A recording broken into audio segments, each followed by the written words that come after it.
Okay, this is Tanya Pearson interviewing Roessler on October 7th, 2016 in Studio City, California for the Women of Rock Oral History Project. Thank you so much for participating. Thanks for having me. Yeah, so Roessler, this is your life. Start at the beginning. If you could talk a bit about your childhood and family of origin. I read that you moved around a lot when you were younger, but primarily grew up in Los Angeles. I was born in Connecticut, actually, and New Haven, Connecticut, and I have one older sibling named Paul.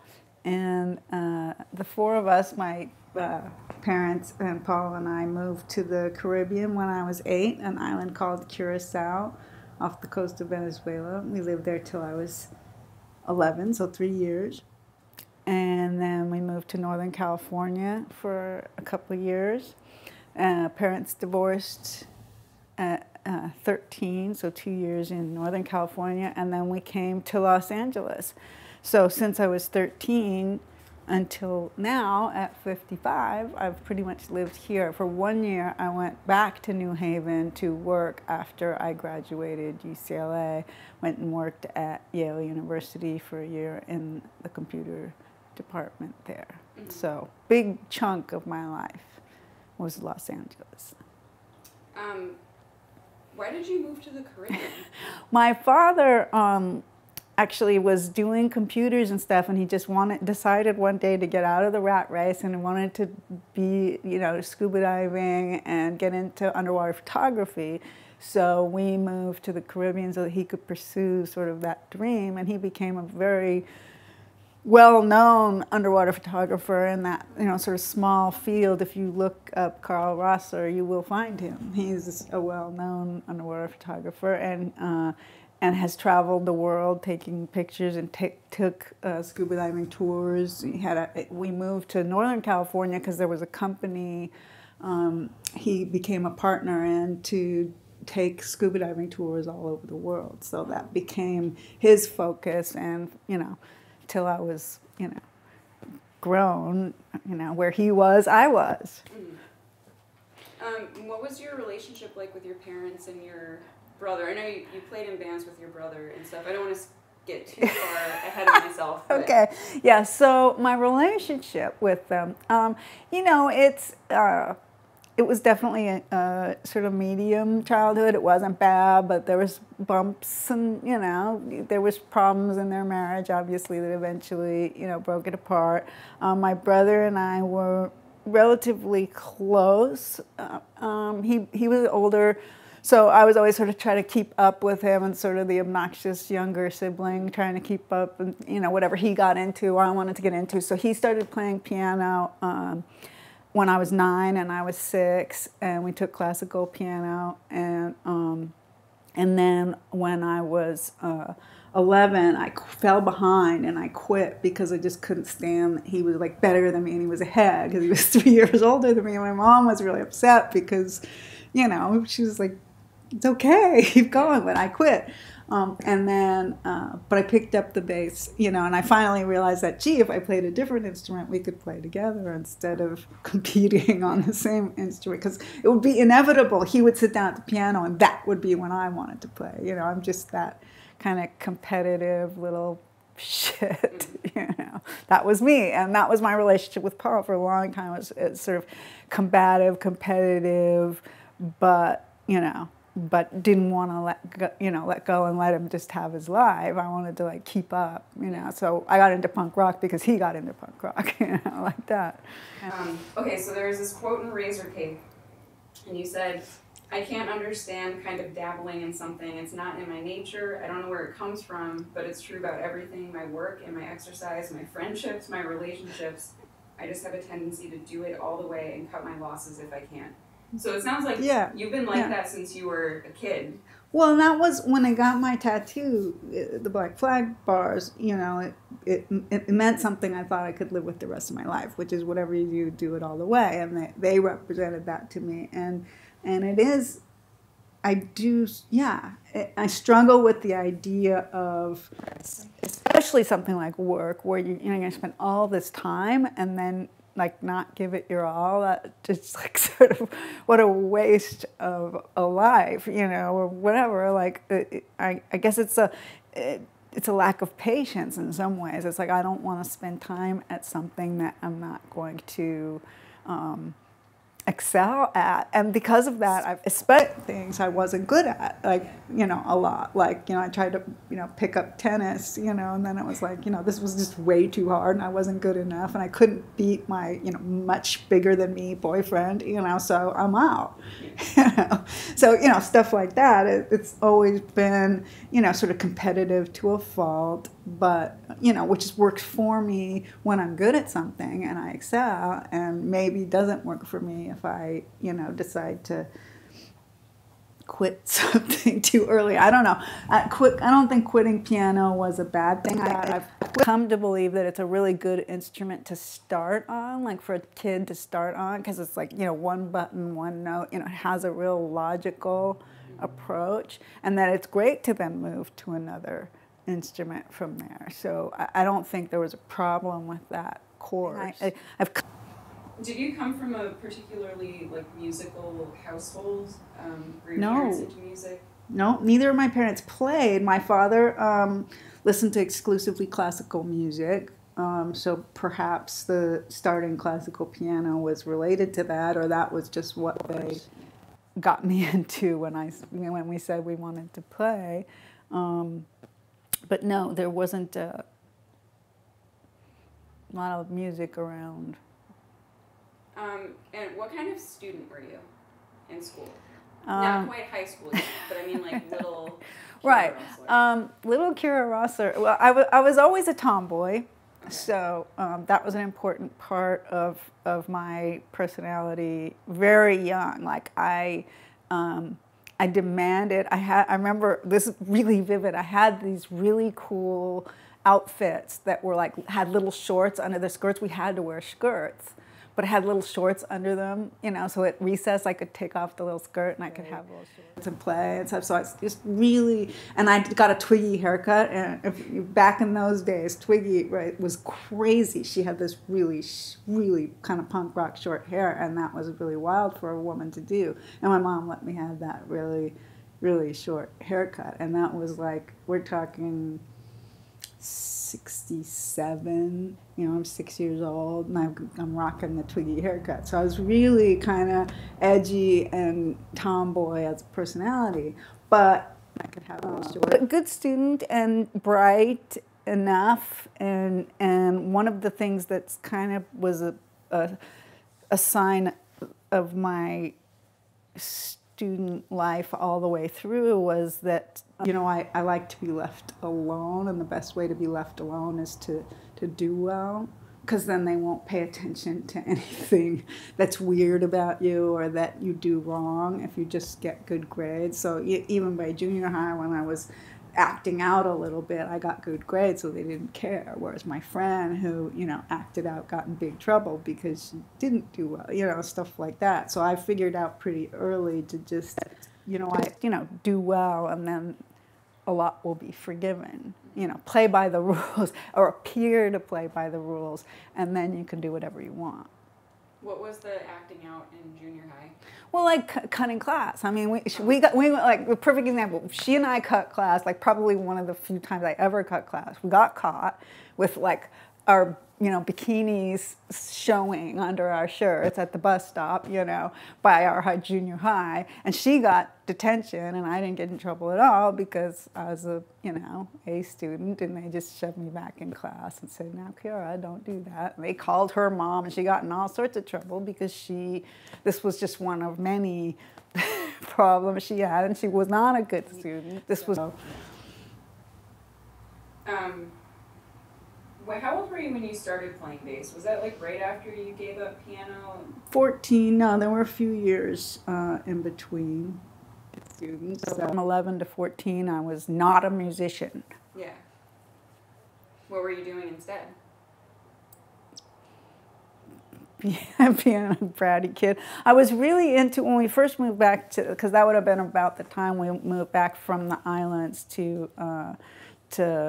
Northern California, I was really into playing football with the kids on the street. I was really into, I wanted to be a professional quarterback. That didn't work out, but I was really, I mean, every day after school I would play football with my friends. You know, I was a total tomboy, I'm telling you, you know, like, I could throw the football pretty well, too. It's one of the few things my dad and I, you know, kind of did together. If he, you know, go outside on the weekend, throw the ball back and forth, or, so I play with my friends. And so that was, you know, one of my obsessions. I tried to be into gymnastics. I wasn't good enough.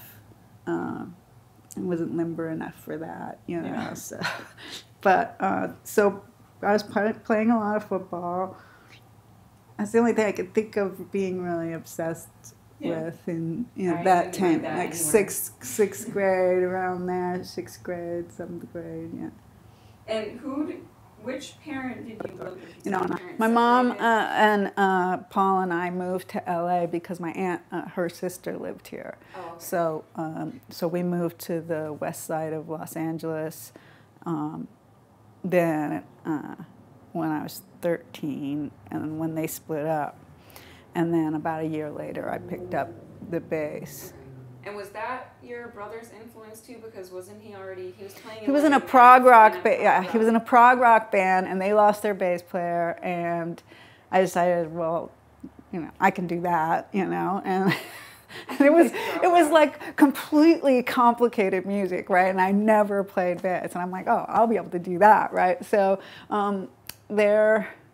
one of the like tag-along guys, not even like a guy in the band, but like they like manager or something had a bass, and he lent it to me, and I, you know, sat in my room and I like obsessed and practiced 6 to 10 hours a day, 6 on the weekdays and 10 on the weekends, trying to get good enough to join the prog rock band and practicing their little, because he had written this like 40-minute piece called The Ark that he recently has come out with, actually a record of this, but back then they were playing this piece, and I was, you know, practicing on that and practicing scales and, you know, just practicing, trying to get good enough, and, you know, just never was. He got into punk rock and that broke up. Yeah. But meanwhile, I had gotten kind of into the bass. Did you guys play shows too? That band, or did his band play? I think enough. There was a like sort of coming out party in a backyard, I remember, but I don't know if there were actually any like paid shows. Yeah. You have to ask him, and he's not a girl, so. No. Well, he's out. Then. Yeah. You were living with your mom at the time. Was she? I always wonder if people's parents are supportive of their musical pursuits, especially. Again, I don't want to jump too far ahead, but once you both got into punk rock and you were like playing punk shows, was she supportive of all that? Well, it's a very strange story because my mom actually moved away from Los Angeles when I was 15. Mm-hmm. So they were pretty much gone before punk rock started, and Paul and I were pretty much on our own. Now, that's not to say that she abandoned us, because she wanted me to go, and I refused. So it was more that, you know, I told her I'd run away if she made me go, because I was, you know, choose to stay. And, you know, I said, you know, I'll go to school, you know, I'll be good, just let me stay. And we had this sort of deal, as long as Paul was, you know, didn't mind having his kid sister around, because he was 18, you know, so he was of age, whereas I wasn't. You know, I wanted, you know, I could stay. So all of the sort of lunacy that was punk rock was not directly under their noses, or it would have probably changed their, like, I think if they had known really what was going on, it would have been different, that we were staying out all night drinking and stuff, you know what I mean? I think that the reality of it would have been hard to deal with as a parent, but kind of remotely, you know, I was getting my grades, I finished high school with a decent GPA, you know, I did take a year off, but I eventually got into UCLA, and, you know, so I did what was, you know, sort of expected of me from the, then again, play by the rules and they'll leave you alone standpoint. I learned that lesson well.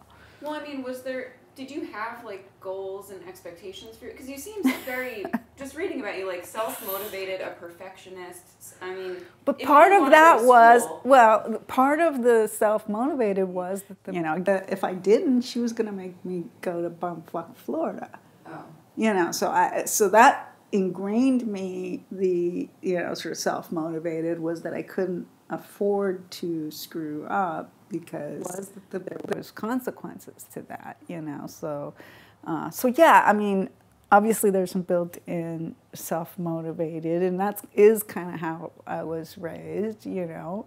But there was also, and I'm sure that Paul was so music-oriented that I kind of had this, I learned from a lot from his mistakes, if you can call them that. So I was sort of like, you know, you got to have a plan B, I decided, you know. So my schooling and my eventually studying computers and stuff was my idea of, you know, I got to have the fallback plan, you know. Like, I'm not into the whole stuff. We got pretty, like, there were starving sometimes during those days, and I was like, you know, not into that, not, you know, I'm going to have a plan B here, you know. So there were a lot of things motivating that, you know, come up with a plan. I was a planner. I was, you know, I was organized, you know, self-motivated. Okay, I was self-motivated. Circumstances led me to be self-motivated. Yeah, like, so I'm assuming you were still a really good student in high school because you had to be, or else you'd have to go to Florida. Yes. Were you planning on going to college no matter what? Like, was that always part of your kind of life plan? I didn't for sure, but again, Paul was ahead of me, and Paul he went to Northridge, University of California, Northridge, and studied music when I was at like 10th grade, and then quit to go on this trip with the band, and I saw that, and I was like, well, that, don't misunderstand me, but it was like, that was dumb, you know, in the sense that, first of all, if you study music, they're going to try to control the thing that is your passion, the thing that is your personal, you know. I'm touching my mic. I hate that when people do that. They're going to try to control the exact thing that, you know, you want to be your own, you know. So that seemed like a dumb idea. Don't study music. And then he had quit just to go on this, you know, short trip with the Screamers. You know, it's like just go on the trip and come back and go back to school. You know, so again, they're going to learn something from what he had done and said, well, I'm not going to do that. You know, I'm either going to go to school or not. And I'm not. If I go, it's to have this sort of backup plan kind of thing, and some kind of career to fall into if this music thing. I mean, I understood that being a rock star, like, you know, what Paul wanted to be, was, you know, kind of a long shot. So again, even back then when I feel like maybe it was a little more attainable. No, it was never attainable. Back then it was like arena rock, you know, come on. It was like, no, it was not attainable. Or like none of you thought that maybe now, you know, 35, 40 years later, someone like me would be interviewing you about like... No, and all of this sort of rehash thing, it still blows my mind every time I see something. I saw one the other day. Who was it? Someone was going to see someone. I was like, what? They're back. You know, everyone's back. Everyone's back. Rehash thing, it's... So if you could elaborate on how you discovered the LA punk scene and just anything you want to talk about. So yeah, again, following my brother. My brother was friends with, in high school before the punk rock thing, he was friends with a guy named Paul Bean and Pat Ruthenberg, who started a punk band in LA called The Germs and became, you know, Pat Smear and Darby Crash eventually. So my first show was to go to the Whiskey A Go-Go to see The Germs, and they had a single, you know, so we'd play that at house, and frankly, you know, I was kind of torn with it because it was, you know, sort of very interesting and edgy and and yet it was totally counter to my, you know, don't rock the boat, you know, because it was rocking the boat in a serious way. I mean, he was cutting himself on stage. I mean, it was out there, you know. I think we had to take him to the hospital that night because he had stepped on some of the glass he had used to cut himself or something. I mean, it was really right off the bat, full on. But you know, I kind of jumped in with both feet, and my idea became spend time at, you know, at the gigs, get to know people who played, and then I would get to join bands. You know, you get to meet the players, and then you can, you know, you'll end up getting to play with some of them. So one of the tricks that I started doing some of the time was I would show up at sound check and help people move gear and, you know, try to, you know, maybe get into the show for free because I was broke. And, you know, that was one of the things I would do sometimes, is show up at sound check and try to befriend people from bands and maybe get into bands. I got to know a couple of bands from San Francisco that way, and, you know, just was a hanger-on for a while. You know, Paul and I did play in a band. He had a friend from San Francisco who played guitar, and then he had a friend from here who sang. We started our first band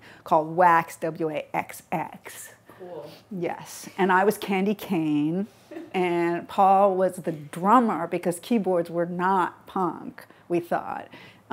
So he was Dog Skinner, and so we actually played a gig at the Whiskey A Go-Go opening for Crime and the Dills, who were from San Francisco.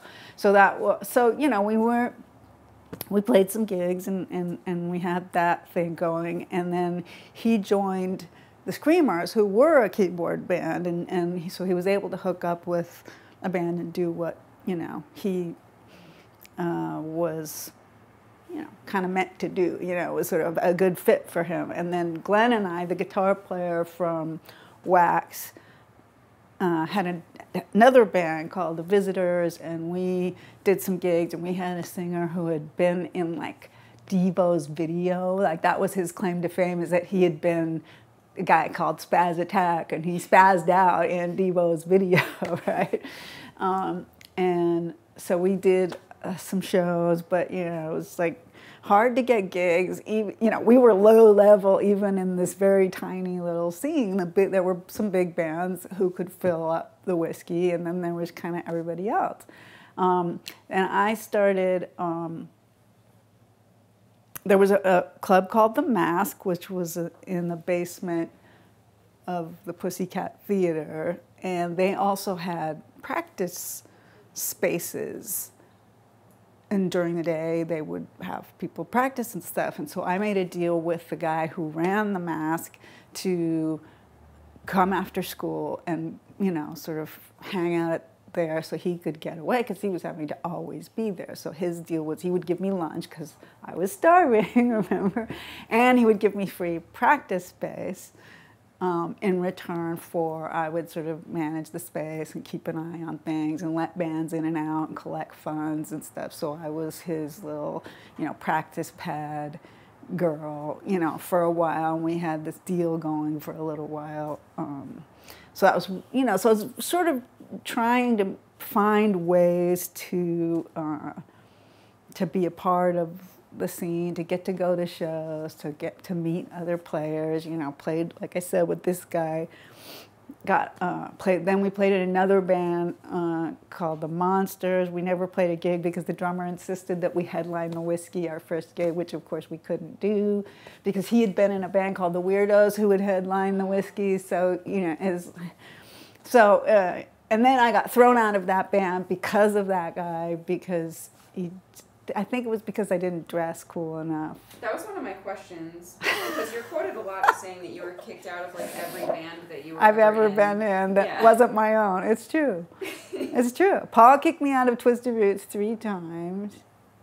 Your brother kicked you out of bands? He always said, you know, it wasn't like he wanted me out, but it was like, you know, the drummer wanted me out, and, you know, the drummer was better than I was. So. Okay, but this one time it was because you didn't dress. Well, the drummer got me kicked out, and I think it's because, I have some ideas about why because he was really into the look thing, and I was a tomboy. I mean, I just wasn't very good at, I wasn't very good at looking like, especially, in those days, in those punk rock days, they were the girls who were celebrities just because of how they looked, right? They were on the cover of the fanzines. They weren't in bands. They had the look, right? And then there was me, right? I looked like this, pretty much, still. But I was like, but I can play. And I'm, eager, and I show up on time, but that didn't matter because, so that's my theory. There was, I'm sure, more to it, the B word probably, came up. You know how it is with guys. I was in an all-girl band, but that was my band too. So I wasn't really I've never been thrown out of a band that I was sort of part leader of. The all-girl band was during that beginning time? Was Sex Sick. It was pretty early. It was like, I was probably 18, and I had my friend Michelle Bell and I started a band. We had a guitar player and a drummer for a while the drummer had been kicked out of the Go-Go's because she wasn't cute enough, I think. Because she was good. I mean, again, these are just vague memories, right? But it was bullshit, and we were like, yeah, we'll take her. She's good. So, but then being in a band with girls, I got to tell you, it was always something. These girls, and feel good, and they're tired, and it was like guys treated it like a professional thing. You show up to practice, you do it, you don't whine. There's no whining in practice, And girls, it was like, it was just unbearable. And so it was it must have been 6 months before we ended up with a guy drummer. Okay. Is that why you never tried, before we started running the cameras, you said something about kind of choosing to play with guys from then on. Yeah. Well, yeah, experience. It was not the great experience. So from then on, it was certainly not, well, I'm going to, this whole riot girl thing is a turn on. Let me find some more girls. It was just not like that. Plus, to be fair, look at me. For the most part, I've joined other people's things. I have not been a starter of bands. I have been a joiner of bands. The band I had the longest, those with my ex-husband, we kind of started like that. It was not I didn't join it, but it was sort of by mutual agreement kind of thing. But I've joined a lot of bands that were, so the leader was someone else. But for me to be the impetus of it, if I have my choice, I'm not going to pick a bunch of whiny girls.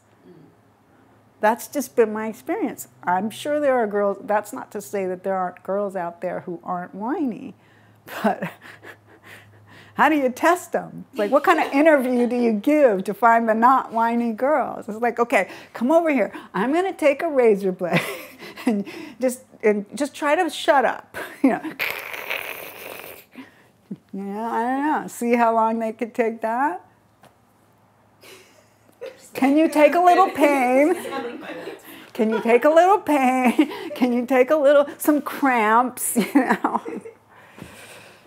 Anyway, that was my experience. I'm sure the Riot Girls had a different experience, and the truth is guys have their own problems. Trust me, I've dealt with all that shit too. There's nothing quite like waking up in the van and noticing that some guy's looking at you, It's like... We'll get there. What did you observe to be, you kind of talked about what your role was in the scene when you were starting out, which was helping move equipment, I call it now networking. Exactly. Meeting people. Trying to, yeah. Trying to make stuff happen. Mm-hmm. What did you observe to be women's roles in the scene at that time? How did they influence it or contribute to it? Well, that was really cool. The way, like I said, there were these kind of celebrity women who weren't in bands. I thought that was really cool. I couldn't emulate that. I didn't want to emulate that, but I still thought it was really cool. I thought it was I would run, as a matter of fact, I would prefer those girls than the ones who would like play bass but have long fingernails, and you know, and I'd be like, what are you doing? You know, it's like either you want to have long fingernails or you want to play bass. But anyway, then there were also, you know, there started to be these, you know, really happening musicians. You know, there were girl bass players. There was a girl bass player in the Eyes, in the Alley Cats. There was a girl bass player in the Bags, and singer. You know, there were the Avengers had this great singer, you know, tough girl singer, not just like pretty girl singer. You know, buzz cut, hard ass. You know, so there were all of these women. The scene was small, and there was a good proportion of women in it. You know, so. I say women, I probably would have said girls at the time, but you know, it was very well mixed considering it was kind of a butch thing, you know. So my sense of it was just that, you know, I've always felt and still do outsider to a certain extent, and I felt outsider to this, but it felt like as much of a possibility to be included as anywhere else, you know, because there were butch girls, and there were glammy punker girls, and there were all these flavors. There were people who played, you know, and played hard, and there were all of these different flavors to choose from, and maybe I could, you know, join in.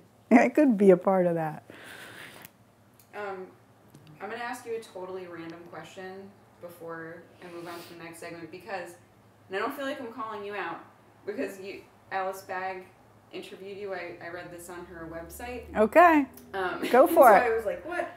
But so, it's funny to hear you, like, describe yourself as being kind of like plain and a tomboy, because Alice describes you as humble, extremely talented, a pretty tomboy who rarely wore makeup, but that you were like this very cool presence that everyone kind of knew who you were, and you were always around doing things. Mm-hmm. But in Alice's interview at the end, when it said, "What's one thing you might not know about me?" you said, "The only woman you ever had sex with was Joan Jett because she's so amazing." And so I thought that was and she probably doesn't remember, because I'm certainly not the only girl she's ever had sex with. Yeah. But yeah, it's true. I mean, well, and that's, I didn't just want to ask you that. She was the most butch woman. You know, I figured, you know, I thought I was pretty sure I wasn't into girls, right? Yeah. But she was pretty butch, so it seemed like a good person to try with. And she, at a party, you know, there she was, and you know, there were a lot of like little orgy rooms that the girls would like go into, little orgy rooms and stuff, and like I wasn't into that, but it was clear, you know, this was like at her apartment, and there's one of these parties after a gig, and yeah. Oh, okay, so it was just like a conscious decision. You're like, I want to try this thing. Well, I mean, conscious decision.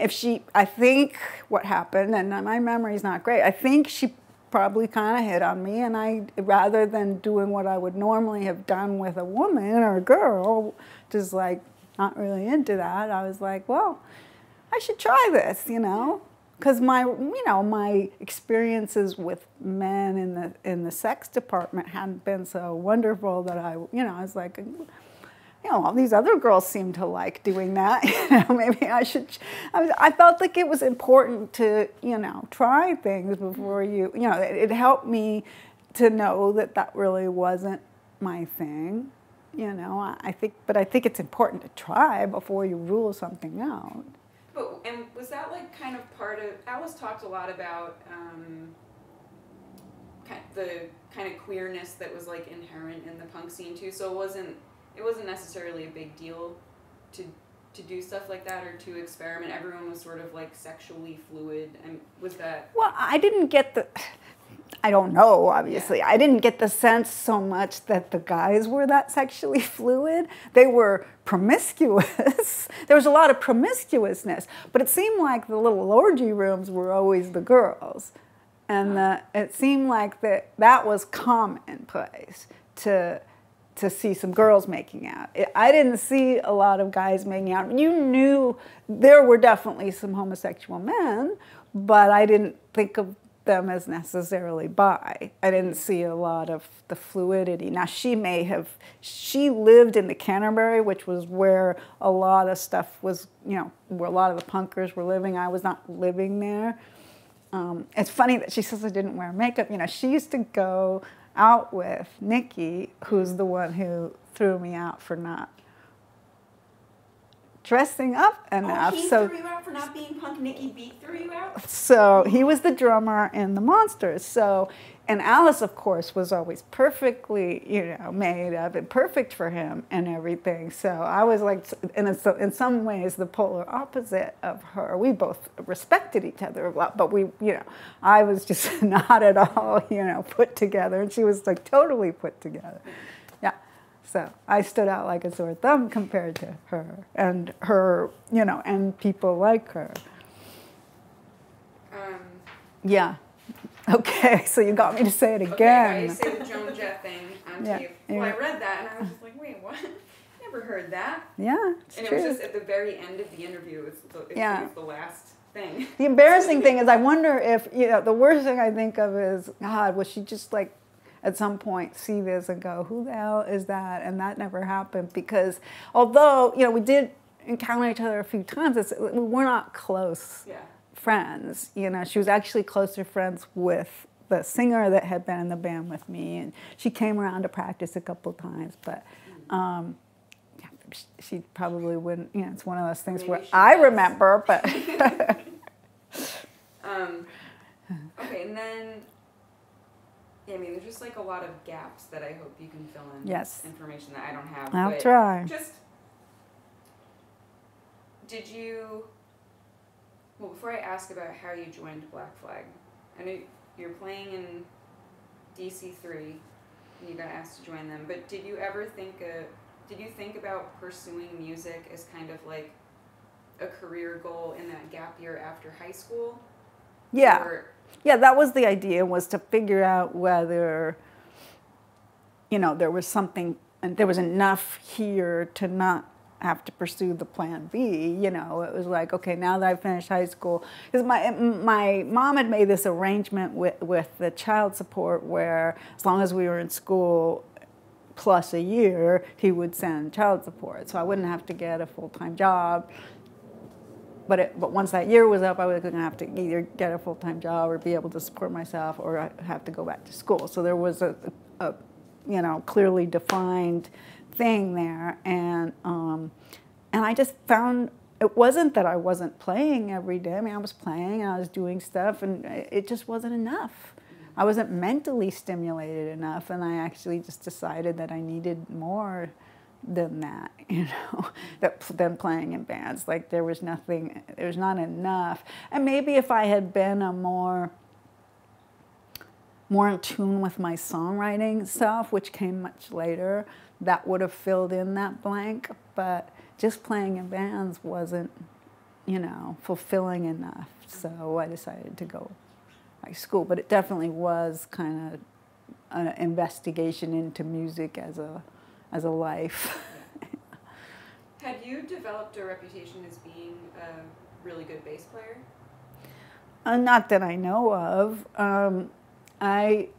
It's funny because of all the being thrown out and stuff. You get your self-esteem gets affected by that, and I found out later. I'm really partially by like. Des asking me to play, and then Black Flag asking me to play. They had seen Twisted Roots and stuff and thought I was a good bass player. Paul had thrown me out of Twisted Roots for not being good. It wasn't because I didn't go to practice every day and stuff, so I wasn't as good as the drummer and stuff like that. You know what I mean? So I didn't have a good perspective on how good I was until I had some people sort of, appreciate. So I don't. So maybe they thought of me. There was some stuff, looking back in Twisted Roots, there was some really complicated stuff I was starting to do, and I was becoming somewhat proficient at it. It took a long time for me to find my true voice, and that wasn't happening then. But I could certainly execute things. I could execute ideas. I didn't have a lot of my own voice very good, but Yeah. so. And that was not required in Black Flag, by the way. They didn't want my own ideas very much anyway, so. Oh, okay. Talk more about that. But you said that they were your favorite band at the time when they asked you to join the band. Yeah, so I saw a gig after they came back with Henry from tour, with Des was the second guitar player, and they were a 5-piece. I saw them at the Whiskey, and they blew my socks off. I mean, that was just it. I thought Henry was the bee's knees, and I thought that was the greatest band I'd ever seen. That night, I thought that was the greatest band I've ever seen, the greatest gig I'd ever seen. And so I did, you know, I saw them a bunch during that time, and Chuck Biscuits was playing drums. It was just something about that lineup and the energy, and they had come back from tour, which is usually a time where you're playing really, you know, you're just solid, and yeah. So what was it like joining your favorite band? Well, it was strange, you know, because it was this weird sort of, you know, I got this call from Henry, sort of like, you know, well, you know, do you want to stay after practice one day and jam with Bill and Greg? And I was like, okay. And then, you know, so after practice with Des and them, and I'm like, so you guys want to jam? And they acted like they didn't know anything about it. So that was where it's like, okay, now this is awkward, right? So I thought now I feel like I'm foisting my little self on them, right? And so then we play and we jam on some stuff, and Greg shows me, he basically had some riffs, and we would just, me and Bill would kind of play the riffs over and over again, and Greg would get to sort of solo over it, you know, so it was sort of a kind of a jamming, but in a somewhat structured fashion. And so we did that a bunch, and then, you know, we walked out when we were done, you know, kind of all sweaty, and you know, I've just done 2 practices, I'm a little beaten up, you know, and they're like, so do you want to join? And it was like, what? You know, because I didn't, you know, I certainly didn't expect the question, even if it were to happen, you know, because I back up. Henry did tell me that Chuck was out, okay. So I didn't know.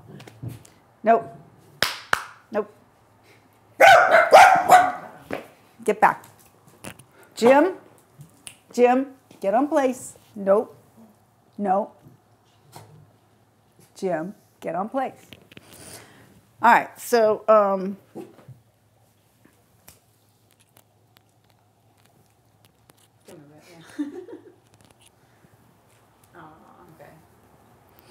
right.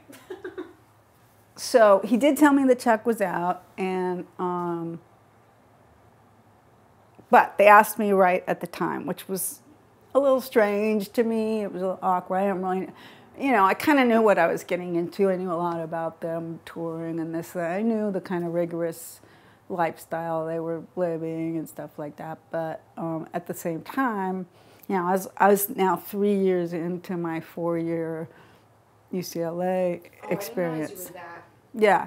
So what I said to them was, you know, I didn't want to quit UCLA, you know, that you know, but would it be possible for me to, you know, I'll take quarters off and we'll tour, and then, you know, maybe, you know, could we work out something where I could, you know, take time off and we'll tour, and, you know, and they said, sure, we'll work around your schedule, which I was also very surprised about. Yeah. So it all happened that quick, and then I had to tell Des that after being in his band a few weeks that I was going to quit, but I had this great idea. I said, what if your like bass player, your DC3 was a keyboard player? And I got Paul in the band. Oh, okay. But Paul wasn't, he's not a bass player, you know, so they ended up having to get a bass player. But anyway, it worked out. Paul played with Des for a while. When you joined Black Flag, was there any attention from the other band members regarding your gender, like being the female Black Flag bassist? Was it a big deal? Was it not talked about at all? And you were just the new bass player? it was not talked about directly to me about me being a girl. I mean, with the possible exception of, Henry just saying, there's not going to be anything between us, like. But you have to understand is that we had dated at one time, so he was just drawing clear lines, and that was understood. That was fine. That was just a clarification in case I, was thinking that somehow one had something to do with the other, which I didn't, but he clarified, and so, but no, aside from that, there was no attention to pay to that at all. So, okay, so you already knew Henry.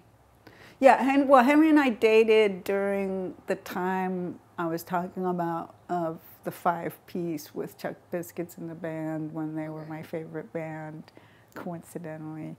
Yeah. Okay. So we had spent some time together. We weren't together very long, but we had dated for a while. Mm-hmm. And then you mentioned this for a minute, but what was your role in the band? One of my questions was, were you expected to contribute? Songwriting-wise. Yeah. And well, it was the dynamic of the band, as I understood it, was very clearly that Greg was the leader of the band and the songwriter. That evolved slightly, but pretty much completely that was the case, especially at the beginning. What had happened was that they had had an injunction against their name by their previous record label, and they had finally gotten that lifted, so there was some back material they hadn't been able to release on the record. So, My War came out, and Slip It In was due to, so they had material they wanted to record, they wanted to put out, and they wanted to tour behind. So there was kind of this plan, if you will. And I was joining something that was already rolling. Yeah. I mean, like the work ethic of, I guess, that the band as a whole, it seems like maybe that fit with your personality. But were you just recording and practicing and touring all the time? Yeah. I mean, basically, when we were home, we would practice 5 hours a day. When we, unless we were on tour or in the studio. When we were in the studio, we would do 48-hour lockouts, which would mean we would play till we dropped and then sleep and then play some more and then sleep, get as much as we could done in 2 days and lay down all the basic tracks of the bass and drums in that 48-hour time frame, and then they would do some overdubs with guitar and vocals. So it was a pretty rigorous. But I mean, the truth is, if you want to be able to do 2-hour shows, which we were doing, you have to practice 5 hours because shows are just harder. So if you don't do that kind of balance, you won't be strong enough. It's like, I always think of it more like training for the Olympics in a way than it was like, it was not a particularly creative time. It was more like a physical endurance time that I struggled a lot with. I had trouble with my hand and yeah, I mean, it was more like that. It was more about like trying to stay injury-free, trying to stay not sick. I won't say that like I was like plummeting in weight, but I couldn't, really keep weight on either, the stuff like that. Like you're dealing with actually pushing your body to those kind of extremes. How were you treated or received by Black Flag audiences, like when you were on tour in U.S. and abroad? So there was some backlash, and it was not specifically about me. It was all kind of mushed together. You have to remember the time frame is My War comes out. Side 2 of My War is all slow songs. Yeah. And Greg and Henry's hair is real long. I have shorter hair than anyone in the band, so we go on tour. So is it about me, or is it, would there have been a backlash if Chuck had still been in the band? You know, probably. Would it have been more so, less so? Was I blamed partially? Yes. I mean, I certainly got a little bit of that, but I don't think it was really about me. I think that was just like, well, you know, I think maybe to the real ignorant who thought that I could somehow influence the decisions to play slow songs or something. So not. So I don't think it was really very much about me. I was maybe a small part, but not a very big part. Now in Europe, it was maybe a little more, maybe slightly more misogynist, a little bit more, especially outside of London, you know, skinhead, kind of even more angry about the same stuff, but, you know, again, me being a part of it, and there's being this very sort of specific idea of what Black Flag should be. And I mean, there had been a video circulating with Henry as a skinhead, you know, right while we were there, you know, I mean, it was just, so, you know, how would it have been absent that? Who knows? But there was some backlash with the timing of, you know, and that first tour especially. And it continued, you know, because we were doing instrumental songs, you know, we were doing these kinds of structured jams, and I'm talking about, you know, and things that would drive the punkers crazy. You know, ultimately, Greg's idea, and this was all from Greg, was, you know, that Black Flag wasn't this set thing, you know, it was this moving and changing organism. It wasn't going to just stand still and be the same. And if you wanted it if you want them to just keep playing the Damaged record forever, you're going to be disappointed, you know. And that came from the top in a way, you know. So it was. You don't have to go into like too much detail about this, but you were assaulted by that woman in a bathroom. Was that U.S. or was that Europe? That was in Long Beach, California, right here. It was at home, and it was an instrumental gig, actually. It was a Black Flag instrumental gig, which we didn't have very many. We usually just did some instrumental material in, but we were doing a Black Flag instrumental gig that day. And I was in the bathroom and got beat up, and like I told you, I had been having a lot of problems with my hand. She grabbed my hand and she banged my head on the floor, and I figured. Do you think it was intentional? Well, I figured that when she did this to my hand, my right hand, it felt pretty specific. It felt like she was trying to make sure I didn't play, so of course I did, because I don't put up with that.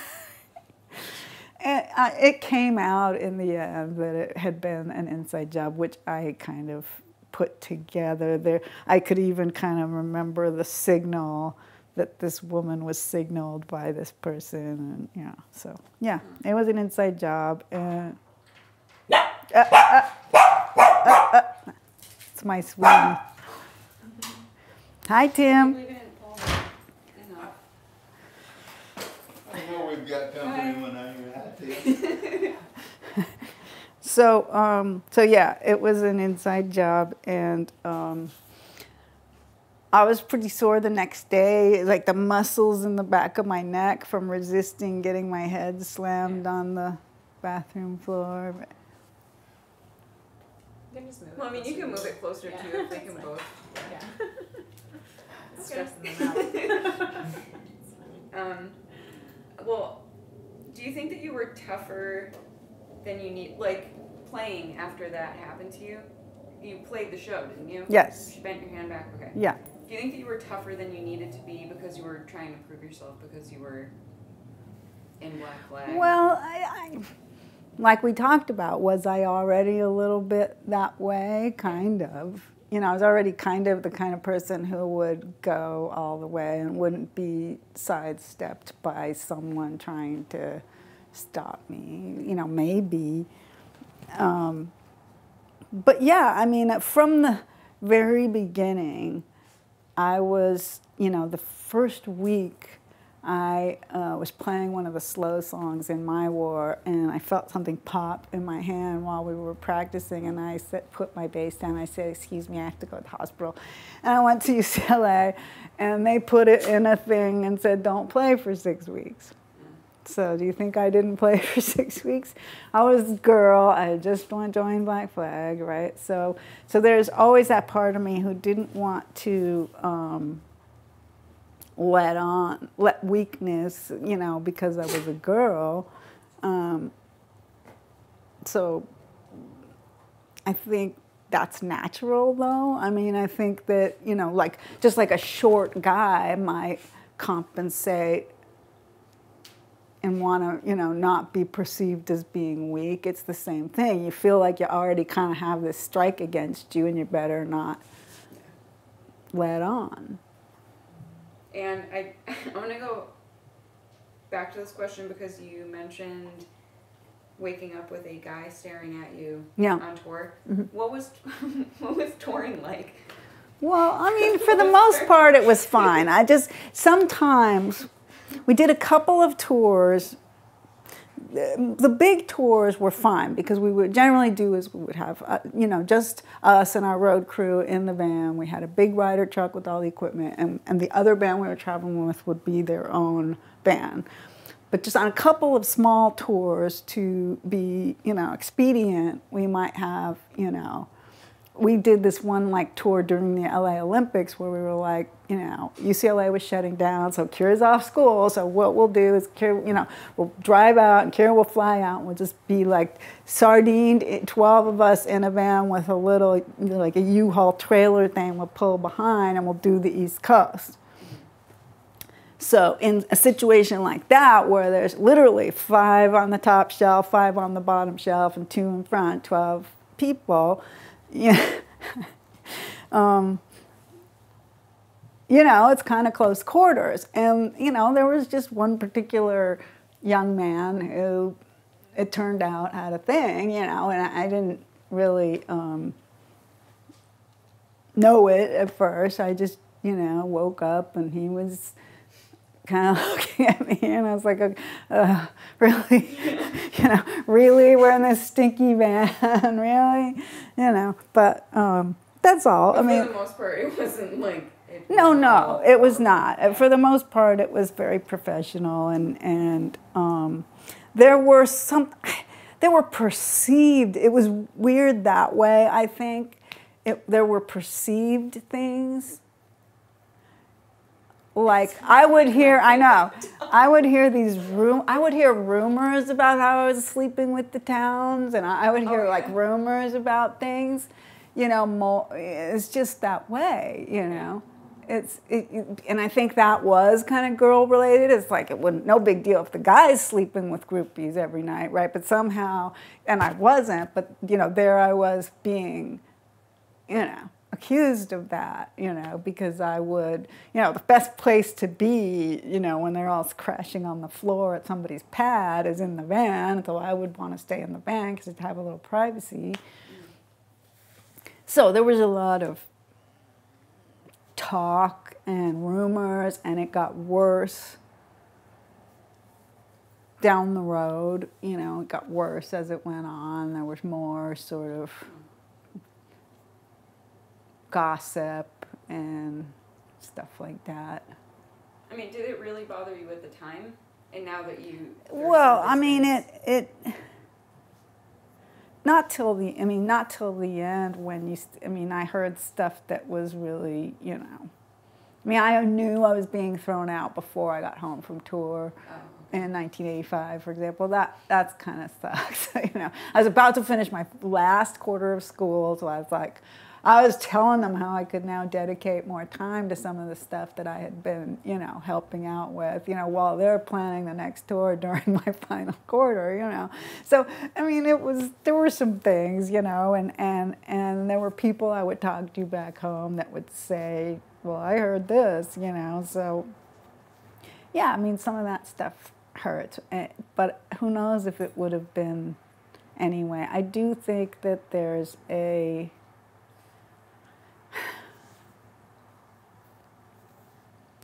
I think misogyny is real, and I think much of it is subconscious. I do not think that men know that they think of us as second-class citizens. I don't. But I still think that they jump to those conclusions a little easier if it's a girl, and they're a little more likely to think slut, and they're a little more likely to think negative about slut, and they're a little likelier to think, there's just that little bit of, just a little easier to think less of you, and a little easier to criticize you, and a little easier to, be condescending to you, and stuff like that, and I don't think it's purposeful with most any of them. I think that it's just our society, and it's going to take a really long time, and it's changed a lot, and it's not over. And this was 25 years ago, 25. Yeah, this was a long time ago, so it was bad then. So, I mean, those were some of the reasons and things that you were hearing before you got fired, or they asked you to quit? No, they threw me out. I mean, they don't want... What happened was, I heard that I was going to be out. I knew that my last, but we finished out the tour. I knew that my last gig was we played in San Diego. Then, as would normally happen, we get back to LA, everybody would kind of disperse because we hadn't seen our friends and family and stuff. There was a little bit of dispersing right after the end of the show. And then I got called down to the office, the place, and I kind of figured that that's what it was about. And then they had Chuck, not even them, but Chuck, take me over to this coffee shop and say, well, those guys don't really want to play with you anymore. And they offered a buyout, financial buyout, so that I would no longer have a stake, and, proceeds, basically. It's funny because since then Chuck has apologized for being a tool of the nastiness that was, because it was like as if he hadn't been through it. I mean, Greg threw so many people out of that band, and then he did it. But anyway, that's how that went down. And so they just said they didn't want to play with me anymore, and I said okay, and I said no to the buyout, and I said I wanted my amp, and I took my amp and my stuff and skedaddled. Okay. You took your amp and stuff. So was that like Black Flag purchases or? Yeah, but I mean, yeah. Yeah. Yeah, I said, but I want my amp. Did you choose your own equipment? No, it was sort of, Greg and I had sort of matching gear to a certain extent, I think, he was the main driver of the basic layout of how our gear worked, which makes no sense in hindsight because it takes a lot less power to drive guitar than it does bass, so he was always blasting everyone out, but then he was the boss, so. But anyway, I wanted to have an amplifier. I saw myself as potentially playing after them. So yeah. I'm like, I'm taking this, and you guys can have your band. And, so, I basically went along with, okay, I'll leave quietly. I just want this. And there was no complaints about that. And you finished school? Yes. Right? Okay. Yeah, so I mean, you're kind of like after Black Flag career, there's not much, and I would like to, I mean, not a ton. No, not that, you haven't done much. I know a lot of people think that, but actually. No. You Oscar winner. I mean, there's a lot, I know, but it's Emmy winner, actually. Oscar, I was just on the team that won the Oscars. I have no hardware. No, I have been in a band for 30 years called Dose. We have 4 records out. And a band called Awkward, which is also a 2-bass band that doesn't have any material out yet, but we have done some recording. Yeah, no, I just meant it's not as easily accessible information. No, so, that's true. Yeah. too. And then I have my secret solo record that probably will never be released, but I like to like bring it up just to be like secretive.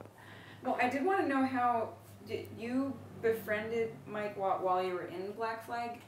Yeah, well, Minutemen were on the same label, and so I knew him from around town. I had seen him at gigs and stuff, and then on the '85 tour, like the first week, the Minutemen opened for Black Flag, and Mike and I spent a little extra time as we were sort of captive on tour. You get a little extra time, and then he and I stayed in touch.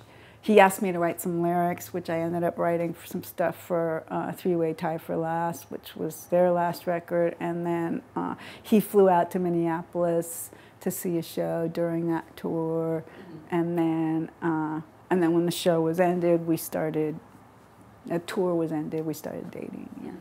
And you were married for under 7. Yeah, under 10 years. 7. Yeah. And did you start Dose while you were Yes. married? Mm-hmm. Okay.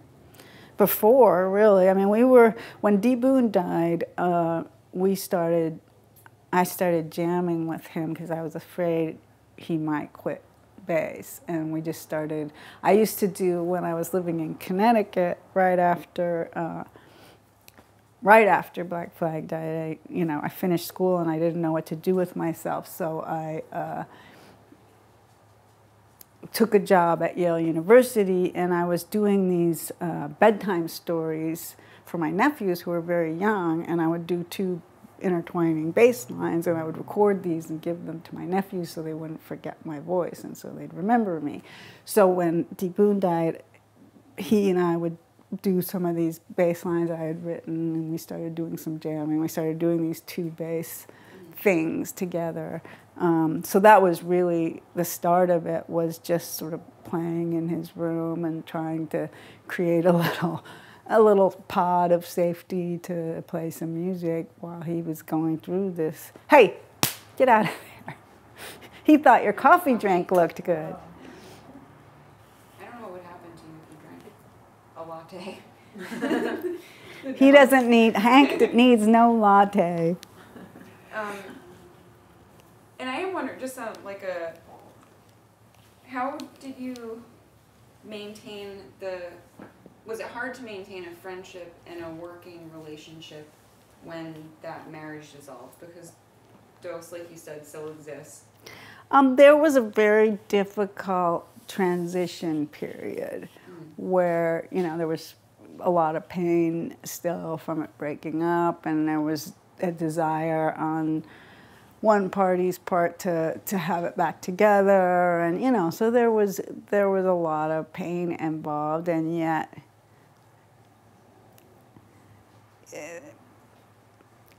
to my mind it was like, well, it was a way for us to it was a context for us to still have a relationship, and without it, there wouldn't be a context to have the relationship. So a lot of people would say it's easier to just make a clean break or whatever, but to my mind, it was better to have a context to have a relationship. So. And also, I read a quote, you said that you get bored just doing music and always thought you'd have a career outside of that. But how much is music a part of your identity today? Like, you still play it. Yes. So it's funny that you say that, because that goes all the way back to what I was talking about right after college. Yeah.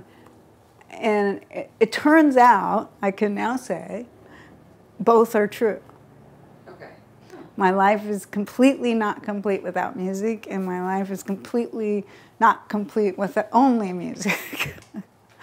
I need to have, the mental stimulation that I find in other things, but without music, I have been a bass player longer than I've been a woman. I came to realize that. It's like so much a part of me that I don't really exist without. The idea of not playing is like, not breathing. It really is.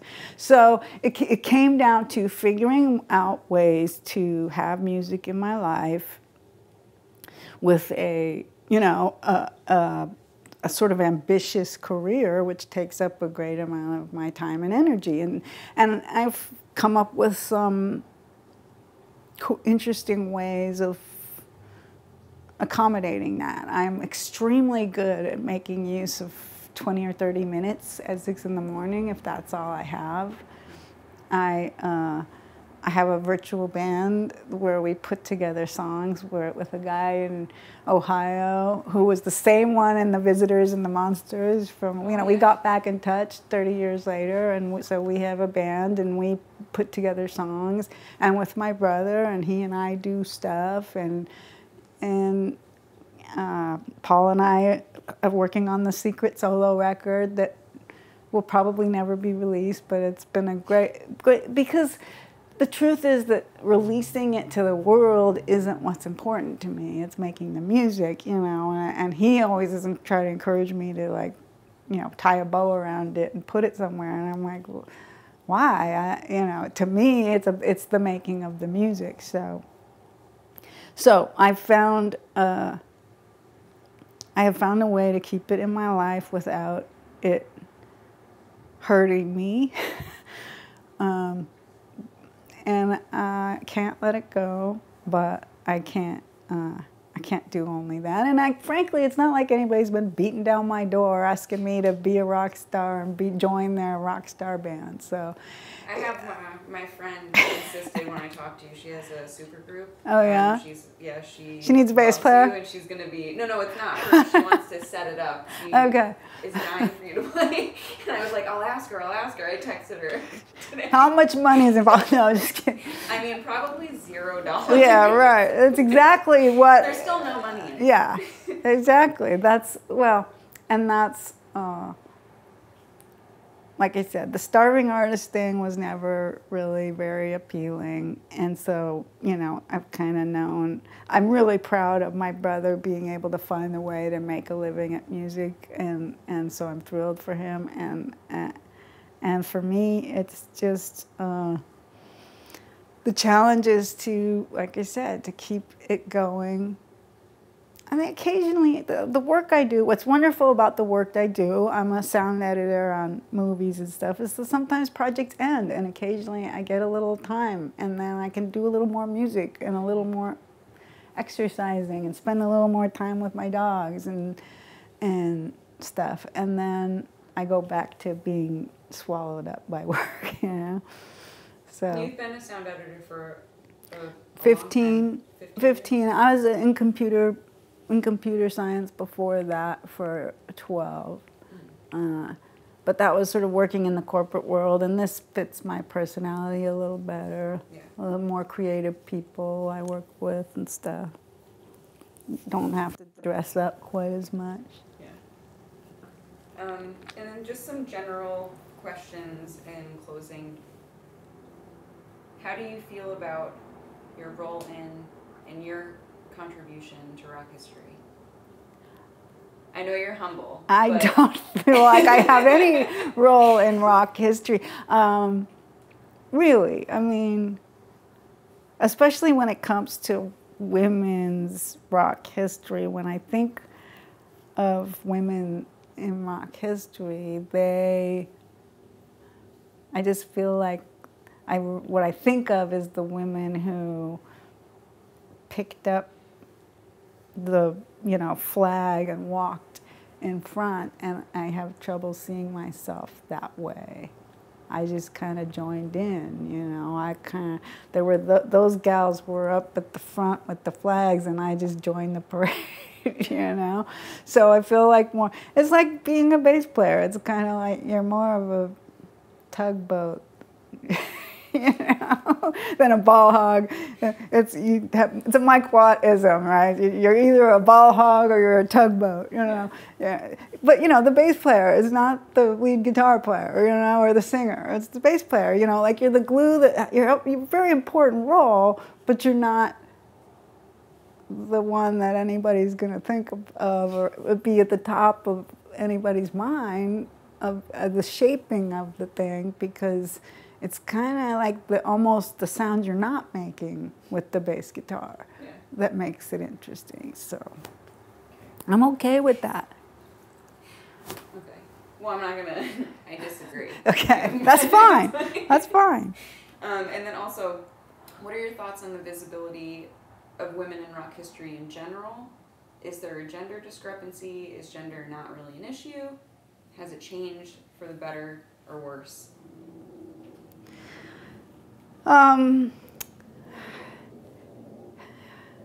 Unfortunately, I think that it's not changing enough. In other words, shouldn't there, it would be nice if there was a day when we didn't have to carve out space because we were just included in the space, you know what I mean? Like, it seems like we still have to say, hey, wait, we're here, you know, and yeah, like, even though we're women, we're here, you know.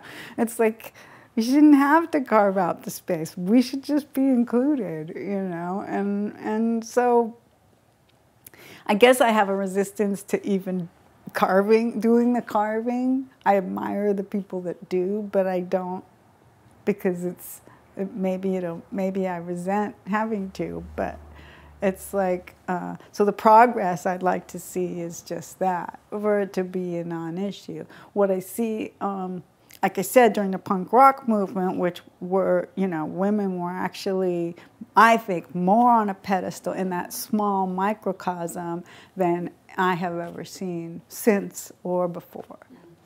And since it's back to the same old. Now that's just what I see, certainly in the movie business, because I'm working in that, there's still a lot of this same stuff going on. I'm not just talking about music, but I think in music too, you know.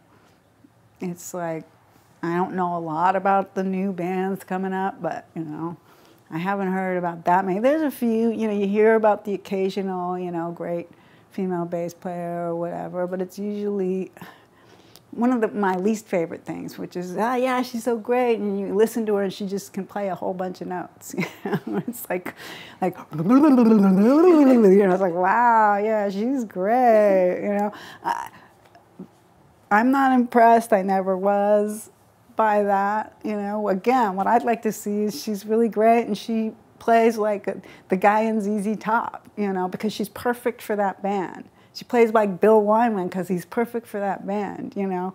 It's like, that's what being a good bass player is. Sometimes it is a bunch of notes, but sometimes it isn't. It's what's good for the band, you know. And I think we still have to, like, be sharper and better and smoother and faster and more elegant and more put together to just have a chance. That's too bad. I still am not put together. Although I did get my hair done. It looks really good. Thanks. And it's very punk. So punk. Always been so punk. Join that band now. With the weirdos. Well, is there anything that you want to say that I forgot or didn't ask you? I don't think so. I mean, I'm sure there's like a ton of stuff, but yeah, but I don't think so. I think we covered a lot of stuff. If you're happy. I feel very happy. Good. Do you feel happy? Do you want to talk about the Emmys? The Emmys? Oh, yeah. No, like I felt bad too because now I'm sorry, now Tim's here.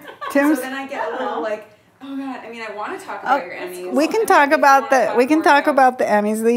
For being a woman in film, and especially like the sound editing's like typically anything to do with sound is actually, it turns out it's interesting. It's interesting. It turns out that in dialogue editing specifically, which is what I do, is a little more female oriented, and then sound effects and, you know, music editors, other parts of the process are more male driven. Certainly directing and producing and stuff like that, but dialogue is a pretty strong female presence. It's interesting, and I think of it because it's a very painstakingly detailed thing. It's like annoyingly detailed, and men don't have the patience for it. So I fell into it. I had a computer background and I had a music background. I met this guy who was doing it on a very small scale, and I sort of twisted his arm to hire me and start at the bottom at his very little company. And then slowly worked my way up and learned the skill. Dialogue, again, was this vacuum because it was a company with 3 guys and me. So there was kind of an opening where nobody wanted to deal with the dialogue stuff. So I, you know, lent myself over that way. And then slowly sort of built a reputation, and things have been going very well. The 2 Emmys are for HBO. Both HBO. One is the John Adams miniseries, one of the episodes of that, and one is for, I was on Game of Thrones season 2, one of the episodes of that, and the Academy Award was Mad Max Fury Road was the team. What happens in the Academy Awards is that the 2 supervisors are the only ones who get the hardware, whereas with the Emmys, the whole team does receive the hardware. So both the mixing and the editing teams won the awards for Mad Max, and the cool thing is they thanked me along the bottom of the screen on TV, which was pretty special. I felt pretty special about that. I got to go to Australia. I got to work with the amazing director George Miller for a while, who's a real character and who put me through my paces. So I feel like I earned it. I did a lot of work. I was away from my sweetie and my dogs and stuff, which was hard. But it's it's the kind of work that I like because I get paid pretty well, and the projects are short, and you work with a set of people, and then you move on. Maybe even get some time off to do music, but then you work with a new set of people. So I don't have that problem of getting kicked out of the band. It's like if the band breaks up before I get kicked out of the band, it's really cool. Yeah. I don't have that same problem where they figure out that I'm an asshole and they go, yeah.